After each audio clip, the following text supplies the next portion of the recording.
కుంభరాశి వారికి ఈ వారం ఎలా ఉంటుంది గురువుగారు? కుంభరాశి వారికి 5 గ్రహాలు యోగిస్తున్నాయమ్మ.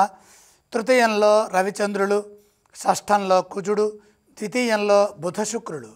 విజయావకాశాలు పెరుగుతాయి. చేస్తున్న పనిలో మంచి నైపుణ్యం లభిస్తుంది. పనికి తగిన గుర్తింపు ఉంటుంది.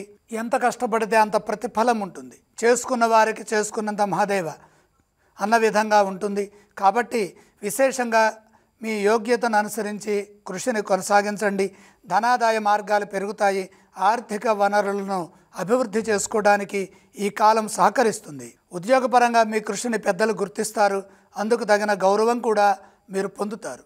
సమాజానికి ఉపయోగకరమైన కొన్ని పనులు చేసి మంచి గుర్తింపుని సాధిస్తారు. వ్యాపారంలో బ్రహ్మాండమైన లాభాలు గోచరిస్తున్నాయి. 4 విధాలుగా వ్యాపారాన్ని విస్తరించే అవకాశం ఉంది. అందుకు తగిన ప్రయత్నాలు చేయండి. మీరు చేస్తున్న కృషికి తగ్గట్టుగా మీ ప్రయత్నాలు విజయవంతమవుతాయి. మంచి భవిష్యత్తుని నిర్మించడానికి ఈ కాలం ఎంతగానో సహకరిస్తుంది. గృహ భూ వాహనాది యోగాలు, వస్తు ప్రాప్తి ఇవన్నీ కూడా సహకరిస్తాయి. కుటుంబ సభ్యులతో కలిసి ఆనందించే అవకాశాలు ఉంటాయి. మంచి పనులు చేసి సత్ఫలితాలు పొంది ప్రశాంతమైన జీవనాన్ని పొందండి. కుంభరాశి వారు ఏ స్తోత్రం పఠిస్తే బాగుంటుంది? కుంభరాశి వారు లక్ష్మీ అష్టోత్తరం చదువుకోవడం మంచిది. అలాగే ఏ ఆలయాన్ని సందర్శించాలి? మహాలక్ష్మి అమ్మవారిని దర్శించండి. ఇక ఏవేం దానం చేస్తే బాగుంటుంది?